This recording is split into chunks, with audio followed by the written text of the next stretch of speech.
ਜਦ ਮੈਂ ਆਫਿਸ ਤੋਂ ਥੱਕ ਕੇ ਘਰ ਪਹੁੰਚਿਆ ਤਾਂ ਮੈਂ ਸੀਮਾ ਨੂੰ ਤਿਆਰ ਖੜੀ ਨੂੰ ਦੇਖਿਆ। ਉਸਨੇ ਗੁਲਾਬੀ ਰੰਗ ਦੀ ਬਹੁਤ ਹੀ ਸੋਹਣੀ ਡਰੈਸ ਪਾਈ ਹੋਈ ਸੀ। ਉਸ ਨੂੰ ਦੇਖਦੇ ਹੀ ਮੇਰੀ ਸਾਰੀ ਥਕਾਨ ਦੂਰ ਹੋ ਗਈ। ਪਰ ਜਿਵੇਂ ਹੀ ਉਸਨੇ ਕਿਹਾ ਕਿ ਉਸਨੇ ਆਪਣੇ ਪੇਕੇ ਜਾਣਾ ਹੈ, ਉਹ ਇਸ ਲਈ ਤਿਆਰ ਹੋਈ ਹੈ, ਤਾਂ ਮੇਰਾ ਸਾਰਾ ਮੂਡ ਆਫ ਹੋ ਗਿਆ। ਦੇਖ ਸੀਮਾ, ਤੂੰ ਕੱਲ੍ਹ ਚਲੀ ਜਾਈਂ, ਮੈਂ ਅੱਜ ਬਹੁਤ ਥੱਕਿਆ ਹੋਇਆ ਹਾਂ। ਮੈਂ ਉਸਨੂੰ ਟਾਲਣ ਦੀ ਕੋਸ਼ਿਸ਼ ਕੀਤੀ ਪਰ ਉਹ ਜਿੱਦ 'ਤੇ ਅੜੀ ਰਹੀ। ਨਹੀਂ ਰਾਜ, ਮੈਨੂੰ ਮਾਂ ਦੀ ਬਹੁਤ ਯਾਦ ਆ ਰਹੀ ਹੈ। ਤੁਸੀਂ ਮੈਨੂੰ ਛੱਡ ਕੇ ਮੁੜ ਆਇਓ। ਉਸ ਦੀ ਗੱਲ ਸੁਣ ਕੇ ਮੈਂ ਹਾਂ ਕਹਿ ਦਿੱਤਾ। ਸਾਡੇ ਵਿਆਹ ਨੂੰ ਅਜੇ 1 ਮਹੀਨਾ ਹੀ ਹੋਇਆ ਸੀ ਤੇ ਉਹ ਹਰ ਹਫ਼ਤੇ ਆਪਣੇ ਪੇਕੇ ਜਾਇਆ ਕਰਦੀ ਸੀ। ਫਿਰ ਵੀ ਉਸਦਾ ਦਿਲ ਨਹੀਂ ਭਰਦਾ ਸੀ, ਪਰ ਮੈਂ ਕੀ ਕਰ ਸਕਦਾ ਸੀ। ਮੈਂ ਉਸਨੂੰ ਬਹੁਤ ਪਿਆਰ ਕਰਦਾ ਸੀ, ਇਸ ਲਈ ਉਸ ਦੀ ਕਿਸੇ ਵੀ ਗੱਲ ਨੂੰ ਟਾਲਣਾ ਮੇਰੇ ਲਈ ਮੁਸ਼ਕਿਲ ਹੋ ਜਾਂਦਾ ਸੀ। ਮਜਬੂਰਨ ਮੈਂ ਉਸ ਨੂੰ ਥੋੜ੍ਹਾ ਇੰਤਜ਼ਾਰ ਕਰਨ ਲਈ ਕਿਹਾ ਤੇ ਫਰੈਸ਼ ਹੋ ਕੇ ਉਸ ਨੂੰ ਪੇਕੇ ਛੱਡ ਆਇਆ। ਉਸ ਨੇ ਕਿਹਾ ਸੀ ਕਿ ਅੱਜ ਰਾਤ ਨੂੰ ਹੀ ਮੈਨੂੰ ਵਾਪਸ ਲੈ ਆਇਓ। ਮੈਂ ਜਲਦੀ ਨਾਲ ਵਾਪਸ ਆ ਗਿਆ ਕਿਉਂਕਿ ਮੇਰੀ ਤਬੀਅਤ ਵੀ ਅੱਜ ਠੀਕ ਨਹੀਂ ਲੱਗ ਰਹੀ ਸੀ। ਮੈਂ ਜਿਵੇਂ ਹੀ ਆਪਣੇ ਗੇਟ ਦੇ ਸਾਹਮਣੇ ਆਪਣੀ ਕਾਰ ਰੋਕੀ ਤਾਂ ਮੇਰੀ ਨਜ਼ਰ ਮੇਰੇ ਗੁਆਂਢੀ ਦੇ ਘਰ 'ਤੇ ਪਈ। ਤਾਂ ਮੈਨੂੰ ਬਹੁਤ ਹੈਰਾਨੀ ਹੋਈ ਕਿਉਂਕਿ ਉਸ ਦੀ ਛੱਤ 'ਤੇ ਇੱਕ ਡਰੈਸ ਲਟਕ ਰਿਹਾ ਸੀ ਅਤੇ ਉਹ ਬਿਲਕੁਲ ਉਹੋ ਜਿਹਾ ਹੀ ਸੀ ਜਿਹੋ ਜਿਹਾ ਸੀਮਾ ਨੇ ਪਾਇਆ ਹੋਇਆ ਸੀ। ਬਿਲਕੁਲ ਉਹੀ ਰੰਗ, ਉਹੀ ਪ੍ਰਿੰਟ। ਮੈਂ ਕਾਫੀ ਦੇਰ ਤੱਕ ਉਸ ਨੂੰ ਦੇਖਦਾ ਰਿਹਾ। ਮੈਂ ਆਪਣੇ ਮਨ ਵਿੱਚ ਸੋਚਿਆ ਕਿ ਹੋ ਸਕਦਾ ਹੈ ਕਿ ਸੀਮਾ ਤੇ ਭਾਬੀ ਨੇ ਇਕੱਠਿਆਂ ਨੇ ਸ਼ਾਪਿੰਗ ਕੀਤੀ ਹੋਵੇ, ਇਸ ਲਈ ਇੱਕੋ ਜਿਹਾ ਡਰੈਸ ਖਰੀਦਿਆ ਹੋਵੇ। ਮੈਂ ਅਜੇ ਸੋਚ ਹੀ ਰਿਹਾ ਸੀ ਕਿ ਚੌਕੀਦਾਰ ਨੇ ਗੇਟ ਖੋਲ੍ਹ ਦਿੱਤਾ ਤੇ ਮੈਂ ਗੱਡੀ ਅੰਦਰ ਕਰ ਲਈ। ਮੈਂ ਆਪਣੇ ਕਮਰੇ ਵਿੱਚ ਆਰਾਮ ਕਰਨ ਲਈ ਚਲਾ ਗਿਆ। ਰਾਤ ਸਮੇਂ ਮੈਂ ਸੀਮਾ ਨੂੰ ਵਾਪਸ ਲੈ ਕੇ ਆਇਆ, ਪਰ ਮੈਂ ਉਸ ਨੂੰ ਦੱਸਣਾ ਭੁੱਲ ਗਿਆ ਕਿ ਇਹੋ ਜਿਹੀ ਡਰੈਸ ਗੁਆਂਢ ਵਾਲੀ ਭਾਬੀ ਦੇ ਕੋਲ ਵੀ ਹੈ। ਪਰ 2 ਦਿਨ ਬਾਅਦ ਮੇਰੀ ਹੈਰਾਨੀ ਦੀ ਹੱਦ ਨਾ ਰਹੀ ਜਦੋਂ ਸੀਮਾ ਨੇ ਕਿਹਾ ਕਿ ਮੈਂ ਪੇਕੇ ਜਾਣਾ ਚਾਹੁੰਦੀ ਹਾਂ। ਮੰਮੀ ਦੀ ਤਬੀਅਤ ਠੀਕ ਨਹੀਂ ਹੈ। ਇਸ ਸਮੇਂ ਉਹ ਪੀਲੇ ਰੰਗ ਦੀ ਬਹੁਤ ਸੁੰਦਰ ਡਰੈਸ ਵਿੱਚ ਸੀ। ਮੈਂ ਉਸ ਦੀ ਤਰਫ ਪਿਆਰ ਭਰੀਆਂ ਨਜ਼ਰਾਂ ਨਾਲ ਦੇਖਿਆ। ਉਹ ਅੱਜ ਵੀ ਬਹੁਤ ਸੋਹਣੀ ਲੱਗ ਰਹੀ ਸੀ। ਥੋੜ੍ਹੀ ਦੇਰ ਬਾਅਦ ਮੈਂ ਉਸ ਨੂੰ ਉਸਦੇ ਪੇਕੇ ਛੱਡ ਕੇ ਵਾਪਸ ਆ ਗਿਆ, ਪਰ ਜਿਵੇਂ ਹੀ ਮੈਂ ਘਰ ਪਹੁੰਚਿਆ ਤਾਂ ਦੇਖਿਆ ਕਿ ਅੱਜ ਵੀ ਸੇਮ ਉਹੀ ਡਰੈਸ ਗੁਆਂਢੀ ਦੀ ਛੱਤ 'ਤੇ ਲਟਕ ਰਹੀ ਸੀ, ਜਿਹੜੀ ਅੱਜ ਸੀਮਾ ਨੇ ਪੇਕੇ ਜਾਣ ਲੱਗੇ ਪਾਈ ਹੋਈ ਸੀ।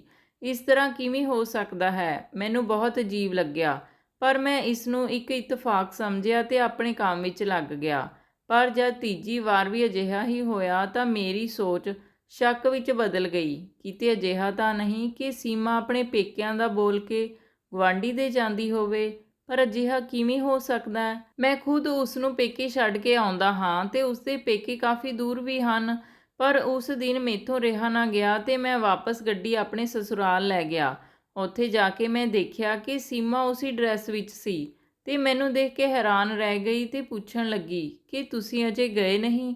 ਮੈਂ ਮਨ ਹੀ ਮਨ ਬਹੁਤ ਸ਼ਰਮਿੰਦਾ ਹੋਇਆ। ਇਸ ਤਰ੍ਹਾਂ ਭਲਾ ਕਿਵੇਂ ਹੋ ਸਕਦਾ ਹੈ? ਮੈਂ ਆਪਣੇ ਆਪ ਨੂੰ ਕੋਸ ਰਿਹਾ ਸੀ ਤੇ ਘਰ ਵਾਪਸ ਚਲਾ ਆਇਆ। ਘਰ ਆ ਕੇ ਦੇਖਿਆ ਉਹ ਡਰੈਸ ਅਜੇ ਵੀ ਗੁਆਂਢੀ ਦੀ ਛੱਤ 'ਤੇ ਲਟਕ ਰਹੀ ਸੀ, ਪਰ ਮੇਰੇ ਮਨ ਨੂੰ ਅਜੇ ਵੀ ਚੈਨ ਨਹੀਂ ਆਈ ਸੀ। ਇਤਫਾਕ 1 ਜਾਂ 2 ਵਾਰ ਹੋ ਸਕਦਾ ਹੈ, ਪਰ ਵਾਰ-ਵਾਰ ਨਹੀਂ। ਪਰ ਇਹ ਗੱਲ ਮੈਂ ਸੀਮਾ ਨੂੰ ਵੀ ਨਹੀਂ ਕਹਿ ਸਕਦਾ ਸੀ ਕਿਉਂਕਿ ਅਜੇ ਸਾਡੇ ਵਿਆਹ ਨੂੰ ਥੋੜ੍ਹੇ ਜਿਹੇ ਦਿਨ ਹੀ ਹੋਏ ਸਨ ਤੇ ਮੇਰੇ ਅਜਿਹੇ ਕਹਿਣ 'ਤੇ ਸੀਮਾ ਨੂੰ ਕਿੰਨੀ ਤਕਲੀਫ ਹੋਵੇਗੀ, ਇਹ ਸੋਚ ਕੇ ਹੀ ਮੈਂ ਚੁੱਪ ਕਰ ਜਾਂਦਾ। ਮੈਨੂੰ ਉਹ ਦਿਨ ਯਾਦ ਆ ਰਿਹਾ ਸੀ ਜਦੋਂ ਮੈਂ ਸੀਮਾ ਨੂੰ ਵਿਆਹ ਕੇ ਆਪਣੇ ਘਰ ਲੈ ਕੇ ਆਇਆ ਸੀ।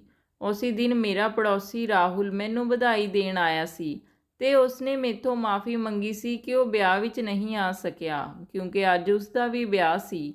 ਉਸ ਦੀ ਗੱਲ ਸੁਣ ਕੇ ਮੈਨੂੰ ਬਹੁਤ ਹੈਰਾਨੀ ਹੋਈ। ਮੈਂ ਉਸ ਨੂੰ ਵਧਾਈ ਦਿੱਤੀ ਤੇ ਗਲੇ ਨਾਲ ਲਗਾਇਆ। ਉਹ ਬਹੁਤ ਖੁਸ਼ ਲੱਗ ਰਿਹਾ ਸੀ ਆਪਣੇ ਵਿਆਹ ਤੋਂ। ਖੈਰ, ਖੁਸ਼ ਤਾਂ ਮੈਂ ਵੀ ਬਹੁਤ ਸੀ। ਮੇਰੀ ਵੀ ਲਵ ਕਮ ਅਰੇਂਜ ਮੈਰਿਜ ਹੋਈ ਸੀ ਸੀਮਾ ਨਾਲ। ਜਦ ਤੋਂ ਸੀਮਾ ਮੇਰੀ ਜ਼ਿੰਦਗੀ ਵਿੱਚ ਆਈ ਸੀ ਉਦੋਂ ਤੋਂ ਐਵੇਂ ਲੱਗਦਾ ਸੀ ਕਿ ਮੇਰੀ ਜ਼ਿੰਦਗੀ ਵਿੱਚ ਕੋਈ ਕਮੀ ਨਹੀਂ ਹੈ। ਮੈਂ ਰੱਬ ਦਾ ਹਰ ਵਕਤ ਸ਼ੁਕਰੀਆ ਅਦਾ ਕਰਦਾ ਸੀ ਤੇ ਸੀਮਾ ਵੀ ਮੇਰਾ ਬਹੁਤ ਖਿਆਲ ਰੱਖਦੀ ਸੀ ਤੇ ਉਹ ਹਰ ਤਰ੍ਹਾਂ ਨਾਲ ਇੱਕ ਬਹੁਤ ਹੀ ਵਧੀਆ ਲਾਈਫ ਪਾਰਟਨਰ ਸਾਬਤ ਹੋਈ ਸੀ। ਪਰ ਜਦ ਤੋਂ ਇਹ ਡਰੈਸ ਵਾਲਾ ਸਿਲਸਿਲਾ ਸ਼ੁਰੂ ਹੋਇਆ ਸੀ, ਮੇਰੀ ਤਾਂ ਰਾਤਾਂ ਦੀ ਨੀਂਦ ਹਰਾਮ ਹੋ ਗਈ ਸੀ। ਉਹ ਜਦ ਵੀ ਪੇਕੇ ਜਾਣ ਨੂੰ ਕਹਿੰਦੀ ਤਾਂ ਮੈਨੂੰ ਬਹੁਤ ਗੁੱਸਾ ਆਉਂਦਾ। ਇੱਕ ਦਿਨ ਤਾਂ ਮੈਂ ਗੁੱਸੇ ਵਿੱਚ ਕਹਿ ਹੀ ਦਿੱਤਾ ਕਿ ਸਾਰਾ ਦਿਨ ਮਾਂ ਦੇ ਘਰ ਜਾਣ ਬਾਰੇ ਹੀ ਸੋਚਦੀ ਰਹਿੰਦੀ ਆ। ਤੂੰ ਇੱਕ ਵਾਰ ਵੀ ਨਹੀਂ ਸੋਚਦੀ ਕਿ ਮੈਂ ਕੀ ਚਾਹੁੰਦਾ ਹਾਂ। ਮੇਰੀ ਆਵਾਜ਼ ਤੇਜ਼ ਹੋ ਗਈ ਸੀ ਜਿਸ ਨੂੰ ਸੁਣ ਕੇ ਉਹ ਡਰ ਗਈ ਤੇ ਕਹਿਣ ਲੱਗੀ ਕਿ ਕੀ ਹੋਇਆ ਰਾਜ, ਮੇਰੀ ਤੋਂ ਕੋਈ ਗਲਤੀ ਹੋ ਗਈ। ਉਹ ਰੋਣ ਲੱਗੀ। ਉਸ ਦੇ ਚਿਹਰੇ ਤੇ ਡਰ ਦੇ ਨਿਸ਼ਾਨ ਸਾਫ਼ ਦਿਖ ਰਹੇ ਸਨ। ਮੇਰਾ ਦਿਲ ਉਸ ਨੂੰ ਇਸ ਤਰ੍ਹਾਂ ਦੇਖ ਕੇ ਪਿਘਲ ਗਿਆ ਤੇ ਮੈਂ ਆਪਣੇ ਰਵੱਈਏ ਲਈ ਉਸ ਤੋਂ ਮਾਫ਼ੀ ਮੰਗੀ ਅਤੇ ਕੁਝ ਹੀ ਦੇਰ ਵਿੱਚ ਉਸ ਨੂੰ ਪੇਕੇ ਛੱਡ ਕੇ ਵਾਪਸ ਆ ਗਿਆ। ਵਾਪਸ ਆ ਕੇ ਉਹੀ ਡਰੈਸ ਮੈਨੂੰ ਰਾਹੁਲ ਦੇ ਘਰ ਲਟਕਦਾ ਦਿਖਾਈ ਦਿੱਤਾ। ਮੈਨੂੰ ਡਰ ਲੱਗਣ ਲੱਗ ਗਿਆ ਸੀ। ਇਸ ਤਰ੍ਹਾਂ ਲੱਗ ਰਿਹਾ ਸੀ ਜਿਵੇਂ ਕੋਈ ਮੇਰੇ ਸਿਰ 'ਤੇ ਹਥੌੜੇ ਮਾਰ ਰਿਹਾ ਹੋਵੇ। ਹਰ ਵਾਰ ਮੈਂ ਸੱਚਾਈ ਜਾਣਨ ਲਈ ਵਾਪਸ ਮੁੜ ਜਾਂਦਾ। ਸੀਮਾ ਤੇ ਉਸਦੇ ਘਰ ਵਾਲੇ ਮੈਨੂੰ ਅਜੀਬ ਨਜ਼ਰਾਂ ਨਾਲ ਦੇਖਦੇ ਤੇ ਮੈਂ ਕੋਈ ਨਾ ਕੋਈ ਬਹਾਨਾ ਬਣਾ ਕੇ ਉਲਟੇ ਕਦਮਾਂ ਨਾਲ ਵਾਪਸ ਆ ਜਾਂਦਾ। ਕੀ ਹੋ ਰਿਹਾ ਸੀ ਮੇਰੇ ਨਾਲ, ਕੁਝ ਸਮਝ ਨਹੀਂ ਆ ਰਿਹਾ ਸੀ। ਹੁਣ ਤਾਂ ਸੀਮਾ ਵੀ ਮੇਰੇ ਨਾਲ ਨਾਰਾਜ਼ ਰਹਿਣ ਲੱਗੀ ਸੀ। ਮੈਂ ਸਾਰਾ ਦਿਨ ਚਿੜਚਿੜਾ ਰਹਿਣ ਲੱਗਿਆ ਸੀ। ਆਫਿਸ ਵਿੱਚ ਵੀ ਲੋਕ ਮੇਰੀ ਸ਼ਿਕਾਇਤ ਕਰਨ ਲੱਗੇ। ਜੇ ਮੇਰੀ ਨੌਕਰੀ ਚਲੇ ਜਾਂਦੀ ਤਾਂ ਮੈਂ ਕਿਤੇ ਦਾ ਨਹੀਂ ਰਹਿਣਾ ਸੀ। ਇਸ ਲਈ ਮੈਨੂੰ ਆਪਣੇ ਦਿਲ ਤੇ ਦਿਮਾਗ ਨੂੰ ਤਰੋ-ਤਾਜ਼ਾ ਕਰਨਾ ਪੈਂਦਾ। ਪਰ ਜਿਸ ਦੇ ਦਿਲ ਤੇ ਦਿਮਾਗ ਤੇ ਇੰਨਾ ਤੂਫਾਨ ਚੱਲ ਰਿਹਾ ਹੋਵੇ, ਉਹ ਭਲਾ ਠੀਕ ਕਿਵੇਂ ਰਹਿ ਸਕਦਾ ਹੈ। ਮਜਬੂਰਨ ਮੈਂ ਬਿਮਾਰੀ ਦਾ ਬਹਾਨਾ ਬਣਾ ਕੇ 2 ਹਫ਼ਤੇ ਦੀ ਛੁੱਟੀ ਲੈ ਲਈ। ਉਹਨਾਂ ਦਿਨਾਂ ਵਿੱਚ ਮੈਂ ਨੋਟਿਸ ਕੀਤਾ ਕਿ ਸੀਮਾ ਕੁਝ ਪਰੇਸ਼ਾਨ ਤੇ ਚਿੰਤਤ ਰਹਿਣ ਲੱਗੀ ਸੀ। ਕਦੇ-ਕਦੇ ਮੈਨੂੰ ਲੱਗਦਾ ਕਿ ਰਾਤ ਨੂੰ ਉਹ ਕਮਰੇ ਵਿੱਚੋਂ ਕਿਤੇ ਚਲੀ ਜਾਂਦੀ ਹੈ ਤੇ ਜਦ ਮੈਂ ਉੱਠ ਕੇ ਉਸ ਨੂੰ ਪੂਰੇ ਘਰ ਵਿੱਚ ਲੱਭਦਾ ਤਾਂ ਉਹ ਕਿਤੇ ਨਾ ਮਿਲਦੀ। ਪਰ ਜਿਵੇਂ ਹੀ ਮੈਂ ਕਮਰੇ ਵਿੱਚ ਵਾਪਸ ਆਉਂਦਾ ਤਾਂ ਉਹ ਬੈੱਡ 'ਤੇ ਸੁੱਤੀ ਪਈ ਹੁੰਦੀ। ਇੱਕ ਰਾਤ ਮੈਂ ਉਸ ਨੂੰ ਉਠਾ ਕੇ ਪੁੱਛਿਆ ਕਿ ਸੀਮਾ ਤੂੰ ਕਿੱਥੇ ਚਲੀ ਗਈ ਸੀ, ਤਾਂ ਉਸਨੇ ਹੈਰਾਨ ਹੁੰਦੇ ਹੋਏ ਮੇਰੇ ਵੱਲ ਦੇਖਿਆ। ਰਾਜ, ਤੁਹਾਨੂੰ ਦਿਖਾਈ ਨਹੀਂ ਦਿੰਦਾ ਕਿ ਮੈਂ ਤਾਂ ਸੁੱਤੀ ਪਈ ਸੀ, ਸਗੋਂ ਬਾਹਰ ਤੋਂ ਤਾਂ ਤੁਸੀਂ ਆਏ ਹੋ। ਸ਼ਾਇਦ ਉਹ ਉਲਟਾ ਮੈਨੂੰ ਸ਼ੱਕ ਭਰੀਆਂ ਨਜ਼ਰਾਂ ਨਾਲ ਦੇਖਣ ਲੱਗੀ ਸੀ।